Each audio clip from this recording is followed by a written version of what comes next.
بسم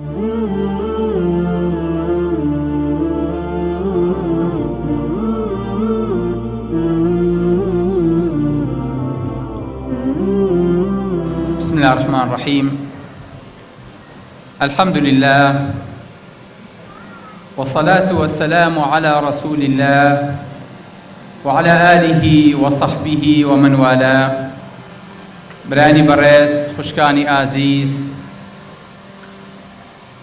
دانیشتوان و هاوزمانان و خۆشەویستان و موسڵمانانی شاری سۆران و دەوروبەری، خۆشحاڵم لە خزمەتتان ئاشا دەبم. خوای گەورە پاداشتی ماندووبوون و عەزێت و چاوەڕوانی و بەدەمەوە هاتنتان باتەوە. خوای گەورە پاداشتی برایان باتەوە لە ماڵی کورد. خوای گەورە ماڵەکەیان فراوان کا و پڕکا لە پیت و بەرەکەت و مناڵی ساڵحی لێ بکەوێتەوە و کۆمەڵێک گەنج و کۆمەڵێک شەیخ و کۆمەڵێ مناڵ تیا تەخەڕوجکەن کە هەڵگری بەها گەورەکانی حەدیسی پێغەمبەری خوا صلی الله علیه وسلم بۆ ئەوەی کە ئەو نورەی پێغەمبەری خوا هێناوێتی صلی الله علیه وسلم لە ناومانە نەبژێتەوە. خۆشەویستان و ئازیزانم، لەم ڕۆژە پیرۆزەیە باسێکی بیست دەکەین. بیست بە واتای ژمارە، باسی بیستێکیش ناکەین، باسی چەند بیستێکەکەین. بزانین ئێمە لەکوێی ئەم بیستانەیەین. هەر یەکەمان بە شێوەیەک لەم کەلیمەیە تێگا. حەزەکەم یەکی ڕێی خۆیم پێ بڵێ بزانم مەبەستمان چییە بە بیست لەم کاتەیە. هیچ حاڵی هەن بڵێ.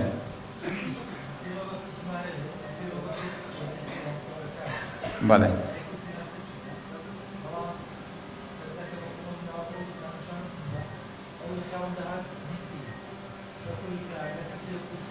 بەڵێ بەڵێ خەزا بەتەیخە. بەڵێ گیان، ئەگەر ژمارە بێ یعنی چی؟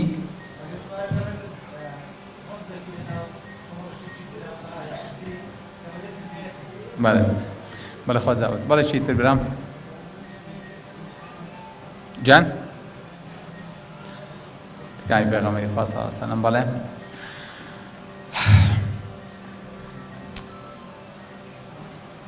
لەوانەیە ئەگە سلایدێکی ترتان نیشان بەم شتێ حاڵیت بن.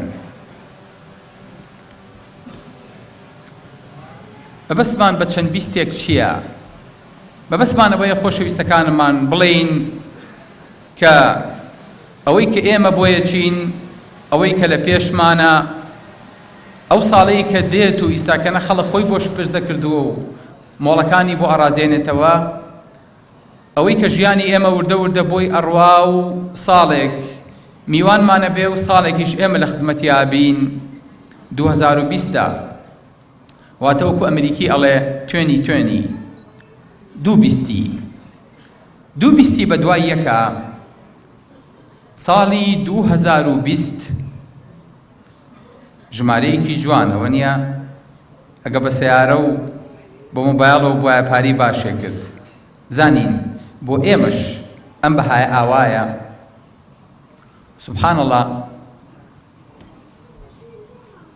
یەکێ لەو خۆی کە ئێستاکەنە ئافرەتەکان گرتویانە ژماری جوانە بۆ مناڵەکانیان. ئەو ڕۆژانەی کە ڕۆژێکی جوانە، مەسەلەن 12/12/2019 22/2020 1/1/2020 بەرناکەوێ. هەر ئافرەتەوە ئیکەن بە ژووری عەمەلیاتەوە مناڵەکەی دەرهێنن، ئەڵین دادەوە چ خێرە ئەمڕۆ عەمەلیاتان شپرزە کردووە؟ ئەڵێ وەڵام مانوێت تاریخی لەدایکبوونەکەی جوان بێ. بەتەمای فرۆشتنەوەین، بەتەمای ڕەواجن، بەتەمای نەوەڵا هەر ژمارەیەکی جوانە حەزەکەی مناڵەکەم لەو ڕۆژەیە ببێ. جا بۆ خۆی ئەم ژمارە جوانانە جۆرێکە لە پارە، جۆرێکە لە بەها و لەناو کۆمەڵگەیە تەداولی پێکرێ. خۆشەویستەکانم، ئێمە حالیەن لە ناو دوو بیستاین، چەند ڕۆژێکی تر پێگەین. 20 سەدە لەمەوە پێش عیسا عەلەیه السەلام لەدایک بووە. 20 ساڵە ئێمە لە ناو سەدەیەکی تراین کە پێوترێ سەدەی 21. دوو بیستی پێکەوە کۆبۆتەوە ئەوانەی کە ئێستاکەنە تەمەنیان هەژدە و بیست و پلس ماینەسە لەمە جوان تێگەن کە ئەمان ئاگایان لە 20 سەدە نەبووە کە تێپەڕیوە لەو کاتێ عیسا لەدایک بووە بێ ئاگاش بوون لەوەی کە لە پێش عیسا عەلەیهی سەلام باوکیان ئادەم هەبووە کە نزیکی 20,000 ساڵ لەمەوە پێش لەسەر ئەم زەویە ژیاوە بێ ئاگاش بووین ئێمە دواتر کە لە پێش ئەم تاریخەیە پێش ئەوەی کە باوکمان ئادەم بێتە سەر ئەم زەویە شتێک نەبوو ناوی بەشەر بێ شتێک نەبوو ناوی ئینسان بێ واتە ئێمە هەر هەمومان لە فەراغێکا بووین لە خەوێکا بووین لە پڕێکا خەبەریان کردینە وتیان وەرنە ژیان باوکمان یەکەم جار هاتە ئەم ژیانەوە واتە چۆن ڕۆژگارێک هەبوو شتێک نەبوو ناوی مۆبایل و کۆمپیوتەر بێ ڕۆژگارێکیش بوو شتێک نەبوو لەسەر ئەم زەویە لەسەر ئەم بوخچەی ئەرزا شتێک نەبوو پێی بوترێ بەشەر و ئینسان بۆیە خوای گەورە فەرمێ هل أتى على الإنسان حين من الدهر لم يكن شيئا مذكورا كاتێک هاو بەسەر ئەم ژیانەیە شتێک نەبوو ناوی بەشەر بێ شتێک نەبوو ناوی ئینسان بێ لە عەسری کامبریەوە حەیوانات و ڕووەک و زیندەوەرەکان و بەکتریاکان هەبوون بەڵام ئینسان زۆر درەنگ تەشریفی هێنا بۆ سەرزەوی کەی هات چۆن هات لەکوێوە هات خوای گەورە بۆمان باسەکە بەڵام ئەوەی کە بۆمان باز ناکرێ پێش ئەوە ئێمە چی بووین ئێمە لەکوێیا بووین بە هەر یەکەمان بە زاکری خۆیان بچێتەوە با بزانێ هەزارەها ساڵ لەمەوە پێش ملیۆنەها ساڵ لەمەوە پێش لەکوێ بوو چیە کرد مەشغوڵی چی بوو خەیاڵی بە چیەوە ئەگوزەرا هیچ بۆیە بینیت ئەم ژیانە عمرێکی توڵانیمان بەڕێ کردووە لە کاتی مردنی خۆمانە کە هێشتا نەهاتووینەتە سەر زەوی و دواتریش عمرێکی توڵانی بەڕێ ئەکەین و کە ئەمرین و دنیا بەجێ دێڵین بۆیە ئەبوو هورەیرا فەرمێ ما بین النفختین 40 لە بینی هەردوو نەفخەی سوورە 20 دانە هەیە 20 ڕۆژ 20 مانگ 20 ساڵ قال ئەبەیت نازانم جوابەکەی لە بینی نەفخەتەینە ئێمە ئەبێت ئەبێت 2 بوەستین ئەبێت 40 ڕۆژ 40 مانگ 40 ساڵ 40,000 ساڵ 40 ملیۆن ساڵ نازانین تەنها لە بینی 2 نەفخەیە ئەگەر ژیانی من و تۆ چلی بەکەڵکی بێ چلی حەیات بێت و تیا بژین و تایە بەخەبەر بین 40 دانە ساڵ بەس لە بینی 2 نەفخەی سوورە بێ ئاگا بین و ئەخەوین و ماڵاواییەکەین کەواتە ژیانی ئێمە پێشەوەی لەدایک بین مردنێکی دوور و درێژمان لە پێش بوو کە ئاگامان لە هیچ نەبوو پێشەوەی کە بێنێ ڕەحمی دایکمانە و لەدایک بین دواتریش کە ئەمرین بەرزەخێکی دوور و درێژمان لە پێشە دواتر ژیانێکی ئەبەدی لە قیامەت و بەهەشت و جەهەنەما چاوەڕێمانەکە ئەمەی ئێستا بە من و تۆ دراوە ئەمە ئەم حەیاتە زێڕینەیە کە مەفروضە دەستی پێوە بگرین کە ئەم ساندەیە ئەم ساند کڵۆکەیە دیقەتی ئەم تەقویمە بن دیقەتی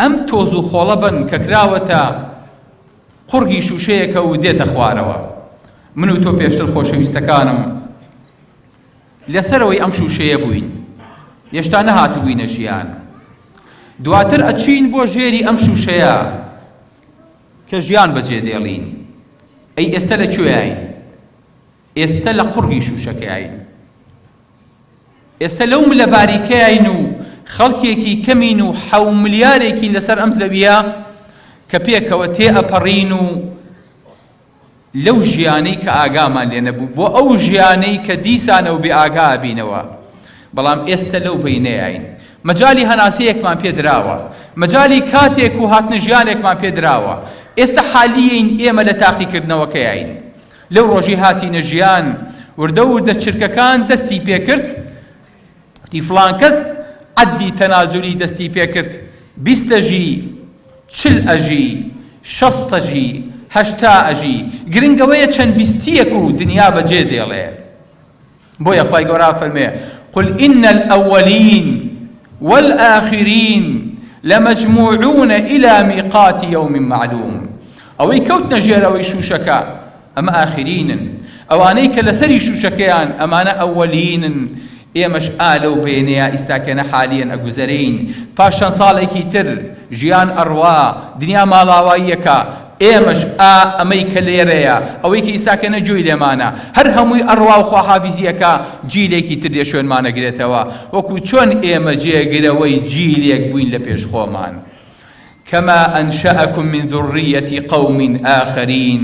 دنیا هەرواتەیە پەڕێ خۆشەویستەکانم سیری ئەو ساڵانەکەن 1850 1950 1952 ساڵ بوون کات بوون هەروەکو ئێستەوا بوون دنیا ئەڕوا و ئەگوزەرا و خەڵک مەشغوڵ بوو ژنێ هێنا ژنێ خواست ئەی خوێن لە حوجرەکانە بوو شەڕێ کرد ئاشتیە کرد زەرعێ کرد خڕێکی مەڕووماڵات بوو خۆشی هەبوو ناخۆشی هەبوو بیری لە باران و وشکە ساڵیە کردەوە بیری لە خۆشی و مناڵبوونە کردەوە هەمووی ڕۆی تاریخێک بوو کۆتایی پێهات پێچرایەوە و هیچی نەما تەقویمی ئەو ساڵانە ئەگە بێنینە بەرچاومان ئێستاکەنە نەک خەڵکەکانی ڕزیون وەرەقەی تەقویمەکانی ڕزیون و زەرد بوون و کۆتاییان پێهاتووە سەیدا نەک ئەو ساڵانەی کە بیرمان نەماوە ئەو ساڵانەی کە تیا ژیاین لە 2000ەکانە 20 ساڵ لەمەوە پێش کوا 2001 2003 ئەو ڕووداوە گەورانە کوا 2013 14 15 کوا ئەو ساڵانەی کە ئەو هەموو هەلەکسەیەمانمان بۆ کرد و چووینە سەر جادەکان و دنیامان بۆ ڕازانەوە کوا ئەو ساڵانەی کە ئەمانوت 2019 بەڕێوەیە 2019 ئیساکەنا سەری تێکردوین کوانەیە بەڕێمان کرد کۆتایی پێهاو کوا ڕەقەمە جوانەکەی تر 2010 ئەو هەموو دەهۆڵەمان بۆ کوتی ئەو هەموو خەڵکە هاتە سەر جادەکان ئێستش ئێمە لەم تۆزە بەینەیەین بەرەو 2020 چی نەگەر خوای گەورە تەمەن بە وردە زەرب لە وەرخەکانە دەین زەرب لە ڕۆژەکانە دەین وردە بەڕێیەکەین وردە تەمەن ماڵ ئاوایی لێ ئەەکەین و ئەم هەموو دەقە و ساڵ و مانگ و ڕۆژە سبحان الله ئەمە یەکەیە چۆن خانەکانی تۆ یەکەیەکەکانی 30 تریلیۆن خانن هەموو لاشەی من و تۆ لە خانە پێک هاتووە 30 تریلیۆن تا 100 تریلیۆن خانە لەشی من و تۆ پێکێناوە هەرچی مەعاملی دنیا هەستێ ناتوانێ یەک لەو خانانە دروستکا کە لە لاشەی من و تۆیە هەیە ناتوانێ خانەیەک لە مناڵا بچێنێ ناتوانێ گورچیلەیەک ناتوانێ سیەک ناتوانێ دڵێک بۆ ئینسان ئیزافە بکە ناتوانێ نینۆکێک و مویەکی قش لە ئینسانە بڕوێنێتەوە ئەگەر لە خۆی نەبێ سبحان الله یەکەکانی خانەی ئێمە بریتین لە خانە یەکەکانی دروستبوونی ئەم بینایە بریتیە لە خشت یەکەکانی دروستبوونی کات و تەمەنی ئێمەش بریتیە لە سانیەکان بەم بەم چکە ژیانمان خەریکە کۆتایی دێ بەم دەقایقە خەریکە وردە هەموو شتێکمان لە ژێری دەست دەرەچێ و بەڕەمان لە ژێر پێدەرێنن چەند سانیەیەک دەقەیەک ساعاتێک ڕۆژێک هەفتەیەک مانگ و ساڵ تێپەڕێ ئێمە بێئاگا ئێمە خەوتوو ئەوەی کە لە خەیاڵمانانە بێ ئەمەیە ساڵێک لە تەمەن 12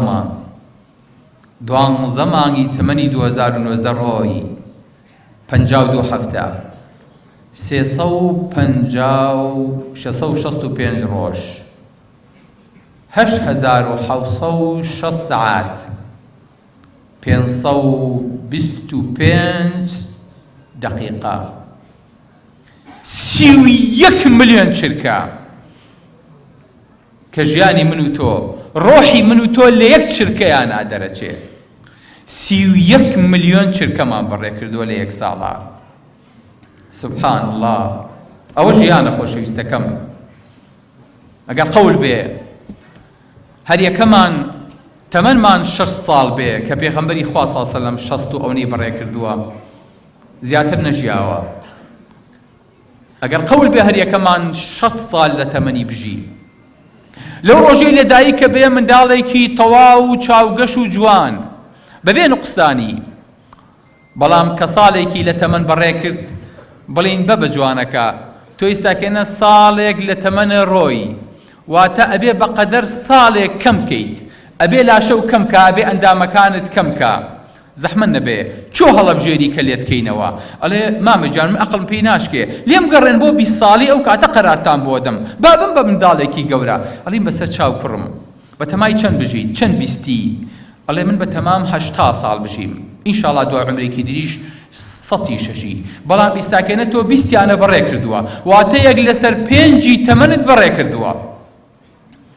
زەحمە نەبێ یەک لەسەر 5 لاشەتمان بەرێ بالێت کەینەوە. چووە بەخشی ئادەی ئەی ئەگەر 6 ساڵ بژین ئەبێ یەک لەسەر 3 ئەندامەکانمان لێ بکەینەوە، بۆ چکە تەنها 2 لەسەر 3مان ماوە. لە جاتێوی کە هەموو لاشە پێکەوە ئەکسپایر بێ بچێتە گڵەوە، هەمووی پێکەوە پیر بێ، نا با یەک لەسەر 3 پیر بێ، با لە 60ەکە 20 پیر بێ، بەڵێ با 20 ساڵمان لێ بکەینەوە. چووە بەخشی چی ئەندامی زیادەی هەیە بیبەخشێ؟ قاچ، دەست، چاو، پەنکریاس، سیەکان، دڵ، مێشک. ئەدی بزانم ئیستیغنا لە چۆ ئەکەین؟ ئەگەر قەول بێ هەموو ساڵێک ئەندامێکمان کەمکە، دواتر دوای 6 ساڵ 6 ئەنداممان لە کیس بین، ڕۆژ بە ڕۆژ کەم ئەندام لە وڵاتەیە زیادە بێ. بەڵام لە عەزەمەت و گەورەی خواوە بەسەرمانەوە ئەندامەکانمان وەکو خۆیان ئەمێنن هەتا هەمویان پێکەوە لە یەک تەوقیتا ئەمرن و هەمووی پێکەوە ئەکسپایرە بێ. عەجیبەوە نییە؟ بەڵێ ئەگەر قەول بوایە وا بوایە زۆرمان لە کیسە چوو، خەسەخانەکان هەمووی پڕە بوون، ئەو قاچێ بڕیەوە، ئەو دەستێ بڕیەوە، ئەو مێشکی نەخۆش بوو، ئەو دڵی نەئەبوو، ئەو سی نەئەبوو. هەمومان ئەبین بەکەم ئەندام لە وڵاتێکا کە چاوەڕێی دەستی ئێمەیە. پیاوێک هاتە لای فوضەیلی کوڕی عیاض، فەرمووی تەمەنت چەنە؟ فوضەیل لێی پرسی تەمەنت چەنە؟ فەرمی قوربان تەمەنم 6 ساڵە. بۆچی 6 ساڵ گرنگە باوەجان کە ئەکاتە 3 پێغەمبەری خوا صلی الله علیه وسلم فەرمێ أعذر الله امرأ بلغه من العمر حتى بلغ 60 أو كما قال رسول الله صلى الله عليه وسلم. خوای گەورە عزری بۆ هیچ بەندەیە نێشتۆتەوە کە ئەگاتە تەمەنی 6 ساڵ بڵێ خوایە بەخوا ئەگەر بتهێڵامایە دوای ئەوە بژیم، بەخوا کاری چاکە مەکرد، بەخوا حەج مەکرد، بەخوا تۆبە مەکرد، بەخوا ئەگەڕامەوە، بەخوا خێر مەکرد، بەخوا حەقی حەقدارەکان مەدایەوە، دوای 6 ساڵ عزر بۆ کەست نامێنێ دوای ئەو عمرە. بۆیە فوزەیل فەرمی عمرت چەنە؟ فەرمی قوربان 60. فەرمی یعنی تۆ 6 دانە ساڵە بەرەو خوا ئەچی خەریکە بگەی، 6 دانە ساڵە لەو ڕێگەیەی. کابرا فەرمووی ئینا لله و ئینا ئیلەیه ڕاجعون. فوضەیل فەرمووی ئەزانی یعنی چی؟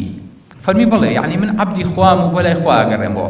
فەرمی ئەگەر بزانی عەبدی خوایت و بۆ لای خوا ئەگەڕێیتەوە ئەبێ بزانی ڕۆژێ دێ خوای گەورە زینوت ئەکاتەوە، پرسیارت دێ ئەکا لەسەر هەموو کردەوەکانت، لەبەرەوە جواب بۆ پرسیارەکان ئامادە بکە. کابرا گریا فەرمی نەجاتم بە چی بکەم؟ فەرمی ئاسانە، فەرمی پێم بڵێ خوا ڕەحمت پێ بکە. فەرمووی أحسن فيما بقى يغفر الله لك ما قد مضى وقد بقى. سيدي أم قسە جوانەکە فەرمووی لەو ماوە کورتەی کە ماوتە دوای 6 چاکە بکە، خوای گەورە لەوەت خۆشە بێ کە تێپەڕیوە و لەوەی کە دێژ. واتە ئەگەر دوای ئەو تەمەنی کە ئێستا ئێمە بڕیارەین هەندێکمان 20، هەندێکمان 40، هەندێکمان 60، وازام 80مان تیانە بێ. چی 80یە؟ باوەڕ ناکەم. کەواتە 3 هەمومان. ئەوەی کە ماوە لەو تەمەنەی کە ئەی گوزەرێنین ئەگەر تۆبە بکەین ئولائیکە یوبەدیل الله سەیئاتهم حەسەنات، خوای گەورە خراپەکانیشمان بۆ گۆڕێ بە چاکە. بۆیە گرنگە لێرەوە قەرار بیت لەم 2020ەوە لەسەری ساڵەوە کە خەڵک قەول لەسەری ساڵ بەسەرخۆشی بەڕێکە. ئەگەر بەسەرخۆشی سەری ساڵ بەڕێکەیت و پێشوازی لێ بکەیت ئەوە ژیانت لەو ساڵەیە پڕخۆشیە بێ. نازانم ئینسانێ بە بێ ئاگایی ساڵ بەڕێکە ئەبێت چ باقی ژیانی لەو بینەیە خۆشی تێکەوێ. بۆیە ئەبێ لەسەری ساڵە ئێمە بڕیار بین بڵین تۆبە ئەکەی لەوەی کە کردومانە، وەرەقەیەکی سپی هەڵەدەینەوە وەکو چۆن تەقویمێکی سپی هەڵەدەینەوە جارێکی تر. پەلەش ناکەی. من نازانم، من تێناگەم خەڵک پەلەی چیانە ساڵ بێ. کوڕم چەند پەلە بکەی، چەند جێر بگۆڕی، چەند بانزینی بیتێ، زوو بگەیت، زوو ئەگەیتە قەبرەکە، زوو دنیا بەجێ دێڵی، زوو ماڵاوایی ئەکەیت. ئەوە تەمەنی تۆیە و دەستی پێوە بگرە. 2019 لە دواگەڵ 2020 چ جیاوازی ئەکات؟ فەرق چی ئەکا؟ من تێناگەم. دەمەوێت تێ بگەم زانم لە 2020 چی ئەبێ، دنیا بە شێوەیە کە گۆڕێ، ژیان چی لێ دێ، خواردنەوەی ئاوەکان، هەوا، خۆر، مانگ، شەوڕۆژ چی لێ دێ، هەر وەکو ئێستا نابێ. بڵێ تێناگەم ئەبێ ئەم چوونە سەرجادە و ئەم حەفلە و ئەم خۆڕازنانەوەی خەڵکە چ مانایەکی هەبێ؟ ژیانە و ئەڕوات تەمەنە و لە دەست من و تۆ ئەچێ. پەلەی لێ مەکە، دەست بەم 4 ڕۆژەی 2019ەوە بگرە کە ماوە خاوی کەرەوە، لە 60 بێ بە 40، لە 40 بێ بە 20 خاو بڕۆ، بزانە چۆن ئەڕۆیت. سەریع مەبە لە ڕێگە خۆشەویستەکەم، چکە بۆ مەرجیە ڕێگەکە بتگەێنێتە ئەخیر مەتاف لەوانەیە لە ڕێگەکە لادانی تیابێ، ڕێگەکەی تۆ بەخەتێکی ترابێ، بەجادەیەک و شەقامێکی ترابێ. ئەگەیت پەلەت نەبێ، ئەگەیت 60 کیلۆمەتر مابوو، بوو بە 40، بوو بە 20، ئیستاکەنا گەیشتینە گۆڕستان، گەیشتینە قەبران، گەیشتینە ئەو شوێنی کە حسابمان بۆ ناکرد. ئەمە هەمووی کات بوو ئێمەی وا لێ کرد، ئەمە هەمووی زەمن بوو. ئەم سایتە ئەگە بینی بێتان Global Birth and Death of Simulated Measure. ئەم شوێنە، ئەم موقعە، ئەم سایتە ئەگە بچیتە سەری پێتەڵێت خەتێکی سووری لەو لاوەداناوە و خەتێکی سەوزی لەو لاوەداناوە. لەو کاتی مناڵێک لەیەکی لەم قاڕانەیە لەدایکە بێ، یەکسەر سەوزەکە لەو قاڕەیە ئیشەکات و ئەڵێ ئەوە مناڵێک لە عێراقا لە کوردستانە لەدایک بوو، پیاوێکیش لە عێراق و لە کوردستانە مرد، هەردووکی پێکەوە ئیشەکە. چاو فریای ناکەوێ یەکێک ئەمرێ یەکێک لەدایکە بێ، چاو فریا ناکەوێ سەیری قاڕەکان کەیت، ئەو نە بە پەلە ئەم گڵۆپانە هەڵەبن، بەردەوام خەڵکیەت، بەردەوام خەڵک ئەژی، بەردەوامیش خەڵکە مرێ. وەکو چۆن کۆمەڵی خەڵک خۆیان دانابوو لە 2019 ئەم هەموو بات و بەیلۆرە و ئەم هەموو هەڵپەڕکەیەیان بۆ کرد، بەڵام بەداخەوە نەگەیشتە 2020. ئەمڕۆ سەیری تەقویمی عالەمم کرد ئەم بەیانیە، بزانم لە 2019 چەند کەس مردووە. تەسەورەکەن چەند هەزار کەس ئەم ساڵی 2019 مردووە. ڕقەمەکانیشتان لەبەر چاوە. ئەمە هێشتا ئەگاتان لێی بێ، هێشتا 5 ڕۆژمان ماوە بۆ سەری ساڵ. ئەگەر ئەم 5 ڕۆژەی بخەینە سەر، چەند ملیۆن کەس ئەم ساڵ وەفاتیان کرد؟ یەکێ پێم بڵێ زەحمە نەبێ. بەڵێ جان، بارەکەڵڵا، 58 ملیۆن کەس مردن، واتە 2.5 ژمارەی دانیشتوانی عێراق بەس لەم ساڵە. کەواتە لە مانگێکە نزیکی 5 ملیۆن کەس ئەمرێ، زیاد لە دانیشتوانی هەموو کوردستان لێک مانگە. کەواتە خۆشەویستەکەم، ئەمە ژیانە، بەردەوام ئەم ڕقەمانە. ئەم ڕقەمانە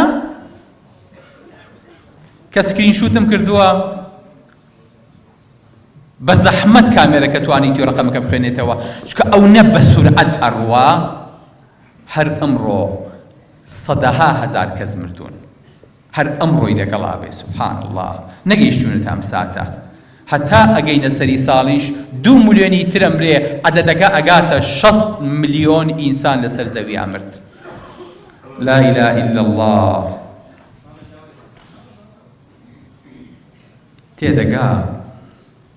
تێدەگا هەرکەس بکا فەهمی ڕموزی معنەوی، هیجر و وەصلە نار و جەنەی ئایەتی لا یەستەوی. شێوی غەم وادی جەفا تەیکردنە ئەشراتی عیشق، باکی هەوراز و نشێوت کەی دەبێ گەڕ ڕەهرەوی. ناوی هاڕون ئیسمی قاڕون ئیبتیدائی ما ئەکەن، سەرفرازە سەرکز ئاخر سەرنگونە سەرقەوی.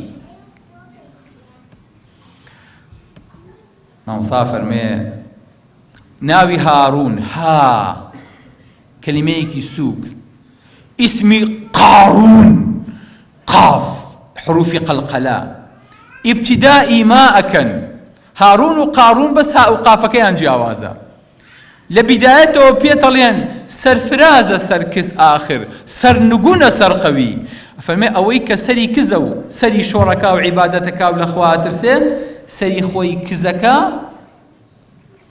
سەری فرا بزە بێ، سەری بەرزە بێ لای خوا. ئەوەی سەرقەویشە و سەرێکی زلی پێوەیە ملی نایکێشێ، سەرێکێ بە ناخی ئەرزا وەکو چۆن قاڕون چوو بە ناخی ئەرزا. لەبەرەوە پێتەڵێ بە دوای شتی قەڵەوا مەگەڕێ. ناوی هاڕون ئیسمی قاڕون ئیبتیدائی ما ئەکەن، سەرفرازە سەرکز ئاخر سەرنگونە سەرقەوی. ئەی لەسەر تەختی غینا ئەمڕۆ سبەینێ تێدەگەی، ئەو گەدایی وا محتاجی شێوی یەکشەوی. ئەو کەسەی کاچیتەوە ماڵەوە ویستاکەنا نانی گەرم و پێخەفی نرمت بۆ حازر کراوە، کە مردیت محتاجی شێوی یەکشەوە بی لە قەبرەکەتا نەپێخەفێ نەڕاخەرێ نەژیانێ، کفنێکی ڕق و تەق ئەکەنە بەرد کە هەرزانترین جلوبەرگی سەرزەویە، بێنرخترین قوماشەکە من و تۆ پێمان عیبە بۆ سەر خەرمانیش لەبەری کەین. بەڵێ دەنگی پێی یارانی ڕۆی و پڕ بە عالەم مەوجەدا، تۆ بە غەفڵەت موبتەلا گەر نەبیەی مەستی خەوی. جوان جوان لەم بەیتە بگرن خۆشەویستەکەم. دەنگی پێی یارانی ڕۆی و هەریەکەمان چەند سەد ڕەفیقی هەبوو ئیساکەن لە دەسیاون، چەند سەد ناسیاوی هەبوو نێسە لە گەڵان، چەند هەزار خۆشەویستی هەبوو ئیساکەنە ماڵاواییان کردووە، چەند کەسێ ناسی کێسە لە ژیانیانین. فەرمێ دەنگی پێی یارانی ڕۆی و ئێستا فەرمێ دەنگی نەعلەکانیان لە جۆمایە لە بەهەشتا، وەکو چۆن پێغەمبەری خوا صلی الله علیه و سەلەم فەرمی ئەی بیلال جۆم لە دەنگی نەعلەکان بوو لە بەهەشتا. مامۆستا مەحویە فەرمێ دەنگی پێی یارانی ڕۆی و پڕ بە عالەم مەوجەدا، تۆ بە غەفڵەت موبتەلا گەر نەبیەی مەستی خەوی. تۆ بۆ جۆ لە دەنگی ئەم نەعلانە نییە کە ئەو خەڵکی دنیایان بەجێ هێشتووە و شوێن پێکانیان لە زەویانە ماوە، تۆش خەوتووی وەکو ئەوان، بۆیە ئاگات لەوان نەماوە ئاگات لە خۆشت نەماوە. بەڵێ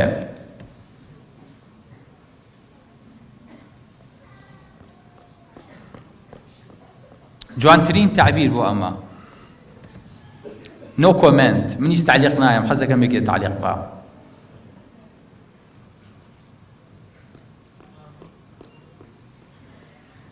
گەنجەکان جوانەکان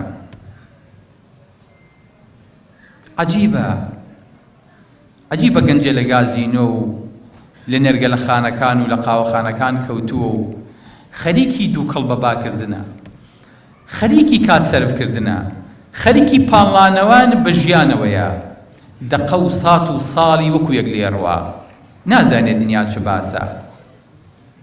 دوایی کە تووشی نەخۆشیە بێ کاک دکتۆر گیان بەڵێ توخوا نەخۆشەکەمان چەندێکی درێژی؟ لەوانەیە 6 مانگی تر. ئەگەر کیمیایی بینێ چەندێ تەمەنی درێژە بێتەوە؟ لەوانەیە بە قەدەری خوا 3 مانگی تر. یعنی کیمیایەکەی لێ بین باشە 9 مانگ بژی، بۆچی بژی؟ بۆیەرە وە قاوەخانە و نێرگەلە و ئارزوبازی بۆ کات سەرفکردن کوڕی من خۆ تۆ هەر چیە بکەیت مەشغوڵی شتێک نییە کە بەسوود بێ تۆ خۆت کات بەسەرەبەی 6 ساڵ لە تەمەن ئیساکێنە 6 ساڵ ئێستا 20 ساڵ ئێستا 30 ساڵ هیچت نەکرد ئێستا لەم 6 مانگەی کەماوە بە تەمای چی بکەیت بە هەر یەکەمان سەیری خۆمان کە بە هەر یەکەمان حسابی خۆی بکە بە هەر یەکەمان لە خۆی پێچێتەوە بەڕێزەکانم بزانێت ئەگەر قەول بێ تەمەنمان 60 نا تەمەنمان دکتۆر پێمان بڵێ 6 مانگی ماوە چیەکەین ئەگە پێمان بوترێ تەمەنمان 6 ڕۆژی ماوە ئەگە پێمان بوترێ ئەم ساڵی تەمەنە ئەم ساڵی 2020 کۆتاییمان پێدێ چەند کەسی لەم قاعەیە باوجان سەدە هاوایە بە نیسبوت تەناسب بێ ئەبێ لە ساڵ چەندمان بمرین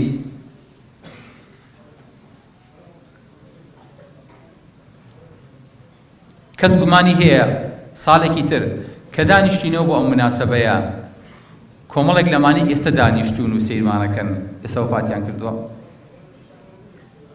چەند کەس یەقینی هەیە کە یەکێک لە ئێمە چەند کەسێک لە ئێمە ئەمرێ دەست بەرز کاتەوە زەحمەت نەبێ چەند کەس یەقینی هەیە ئەتوانێت سوێن و تەلاقی لەسەر بخوا چەند کەس گومانی هەیە ئەو کەسە خۆی بێ وەڵی من وەکو ئێوە نیم من دڵم بە خۆم خۆشە من تەسەوەر ناکەم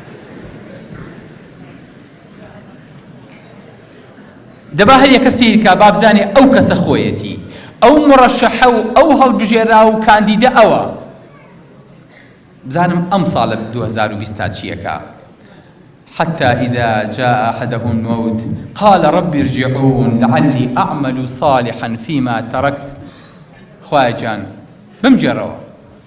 بمجروا بوجيان چۆن سلایدەکەمان جێڕایەوە خوایە بمجێڕەوە کاتی ئەوم نەهاتووە مۆڵەتێکی تر یەک کاتی تر بە هەر یەکەمان کە لەم هۆڵەت چووە دەرەوە بزانێ ئەو مۆڵەتەی وەرگرتووە بۆ ئەم ساڵ بزانم لەم ساڵەیە چی ئەکا بزانم لەم ساڵەیە ئەوەی کە نەیکردووە بەجێ هێشتووە بزانم ئەو غەیبەت و درۆ بوتانەی کە ساڵانەی کردم ساڵێکە بزانم ئەو نێرگەلە و جگەلە و حرامانەی کە ساڵی پارەی کردم ساڵێکە بزانم ئەو پۆستە نابەجێیانەی کە ئەینار بۆ خەڵک ئەم ساڵێکە بزانم ئەو حرامانەی کە پاری خوارد ئەم ساڵێکە ئەبێ بگۆڕین ئەبێ واقعەکە بمان گۆڕێ ئەگەر نا تلك أمة قد خلت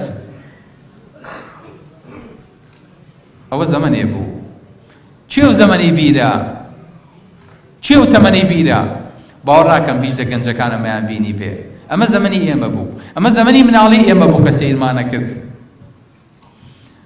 ئەوەی کاتی خۆی سەرمەشقی ئەو شانوەیە بوون و ئەکتەرەکانی ئەو شوێنە بوون هیچیان ئێستا لە ژیانە نەماون ئەگەر ما بێتیشن بە کولە مەرگی ماون لا إله إلا الله تلك أمة قد خلت بەڵام لەها ما كسبت ولكم ما كسبتم ئێستا ئێوەن لەسەر شانوی ژیان ئێستا ئێوەن ئەسپی خۆتان تاوداوە ئێستا ئێوەن وەرەقی ئیمتحانەکەتان لە بەردەستایە بجواب بدەنەوە قوتابیەکی شش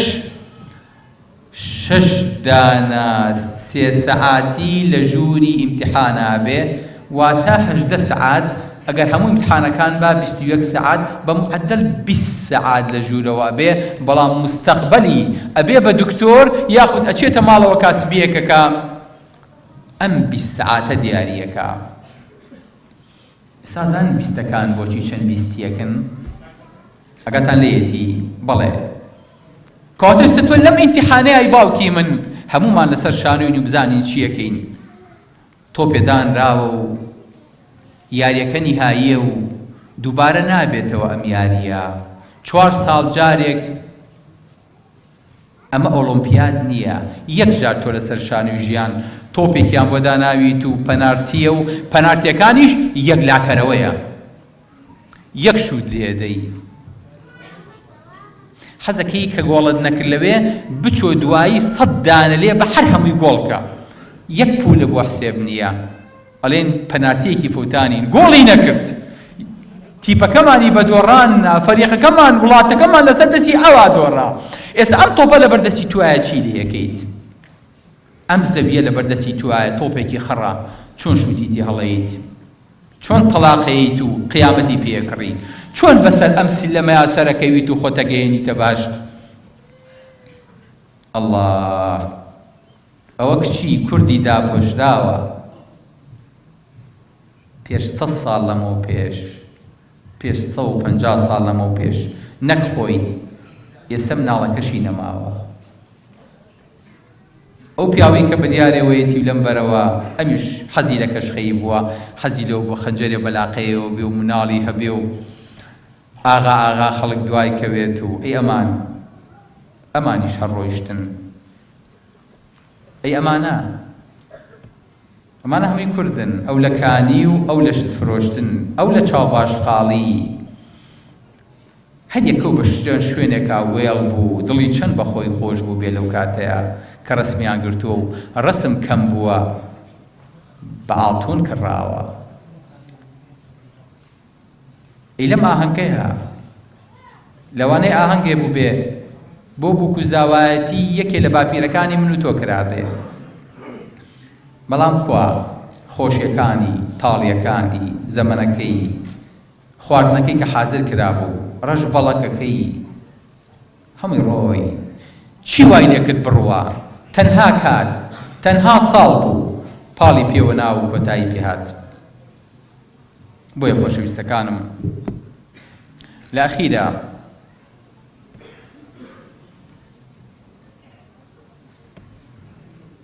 جارێکیان وەکو مناڵەکان ئەڵێن با بچینەوە سەر عەقڵی ئەوان، ئەڵێن ڕۆژێ لە ڕۆژانە بێ پیاوێک کە بێ ناوی مبارەکە بێ. مبارەک منداڵێکی چکۆڵەیە، منداڵێکە خزمەتکارە، خزمەتکاری پیاوێکە ناوی نوحی کوڕی مەریەمە، پێی ئەڵێ مبارەک بچۆ خزمەتی ئەو ڕەزەم بۆ بکە. ئەویشە چێ خزمەتی ڕەزەکەی بۆ ئەکا و لە ناویە بێت و ساڵێک لەوێ ئەبێ هەتا ئاغاکەی ڕۆژێک لەگەڵ کۆمەڵی میوانە ئەچن بە سەردان بۆ ناو باخەکەی و بۆ ناو ڕەزەکەی کە ئەگەن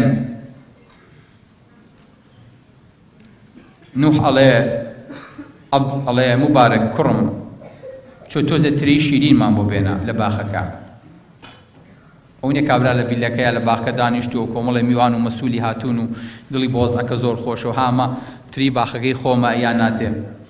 ئەویشە چێ هەندێ ترێی ترشێنێ.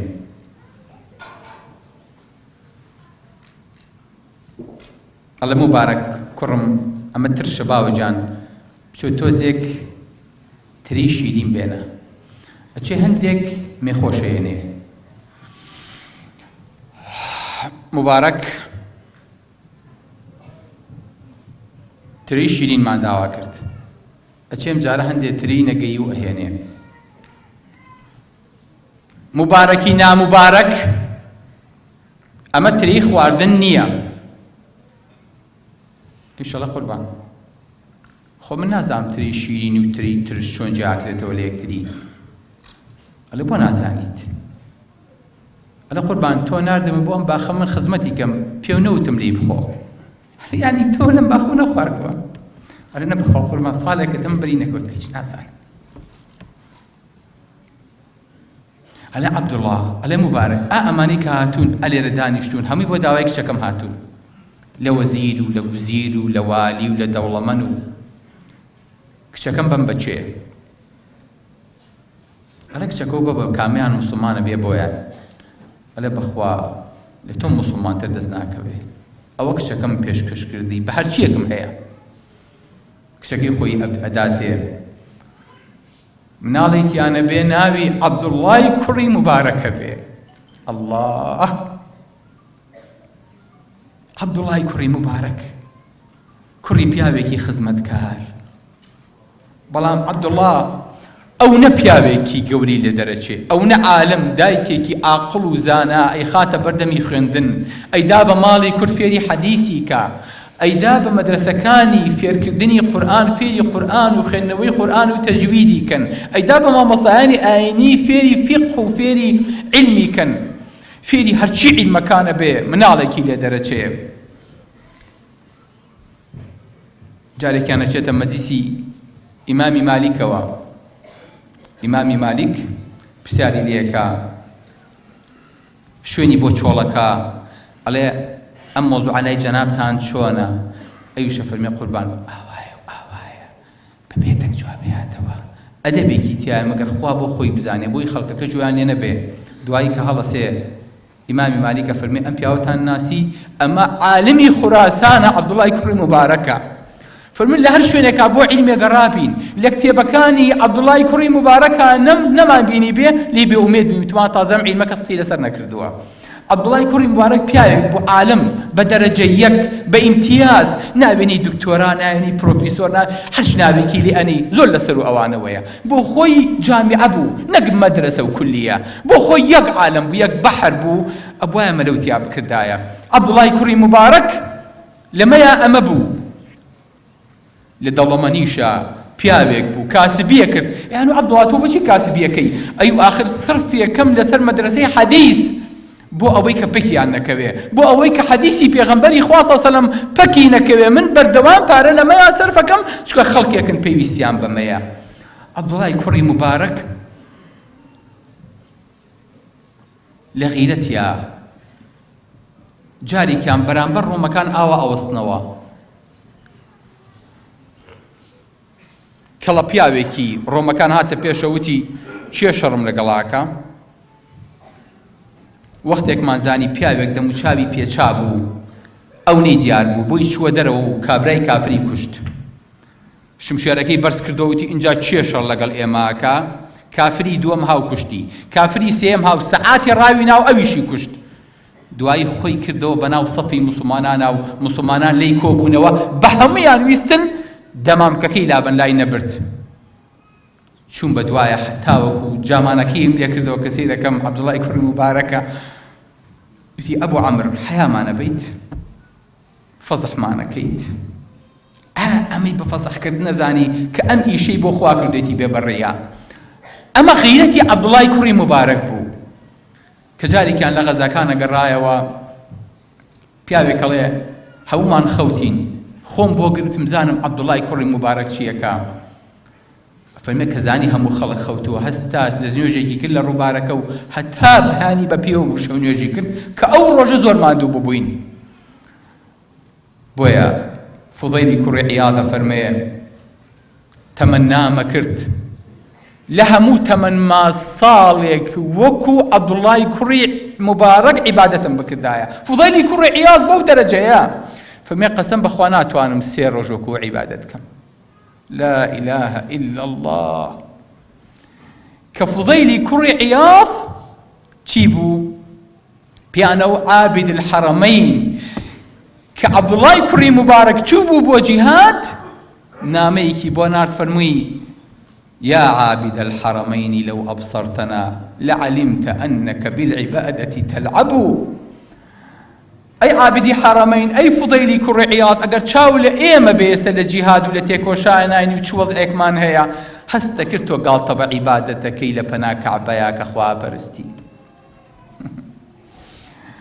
الله. عبدالله كري مبارك لهرچی خصلتي چاکو پیاوتی أخوة قورا پیدابو جيانيكي كم كقرايوا 63 ساڵی لە هیت لە ئەمبار وفاتی کرد. دێوەنێژرا 63 ساڵ بەقەدر ژیانی پێغەمبەری خوا صلی الله عليه وسلم لەگەڵ ئەبوو بەکر و عومەرە تەمەنێکی کەم بەڵام چیتیان نەکرد، چیتیا بەجێ نەهێشت، چ کاریگەریەکی دوای خۆی دروست نەکرد. بەڵێ کەواتە ئاخر سلایدمان ئەڵێین پانیان درێژ چەند کەسە لێ پان چەند کە ساڵێ درێژ؟ ئەرێ باوەجان تێگەیشتن درێژ یانی چی؟ حەزەکەن عومرتان پان بەیان درێژ بێ.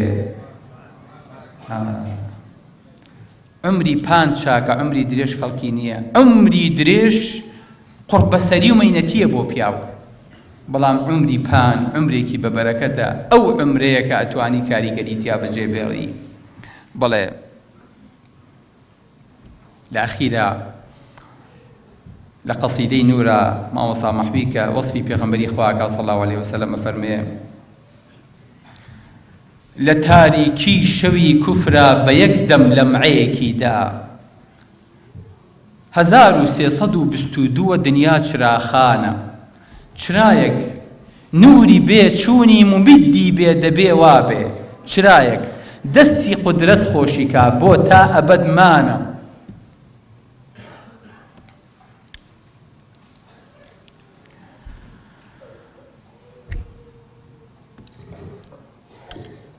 تعال الله بدوو دەهبوو کە هەردوو عالەمی داگرت، بنازم بەم کەماڵی عەزم و حەزم و شەوکەت و شانە.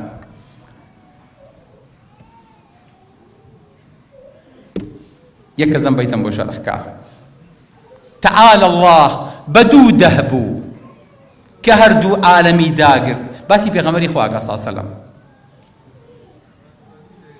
جان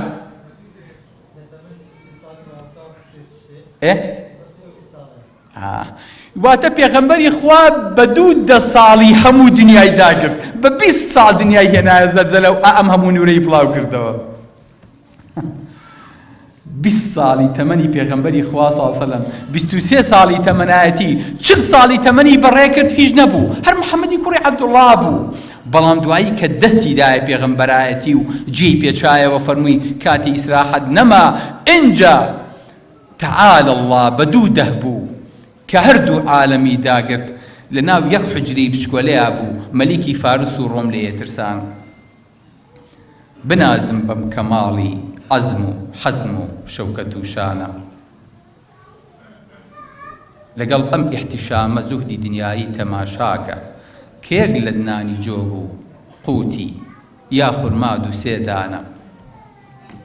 مهمێ غەیری ذاتی حەی لە هیممەتیان نییە ئیلا لەبەر ئەم میلەتە بێ هیممەتە دایم پەرێشانە. فەرمێ پێغەمبەری خوا غەیری ذاتی حەی لە مێشکیان نەبوو، دایمە خەمی ئومەتەکەی بوو. بەڵێ مهمێ غەیری ذاتی حەی لە هیممەتیان نییە ئیلا لەبەر ئەم میلەتە بێ هیممەتە دایم پەرێشانە. وصلى الله على أو بحر نوري علم عرفانا كدركي غورناك غير علم الله سبحانه. السلام عليكم ورحمة الله وبركاته.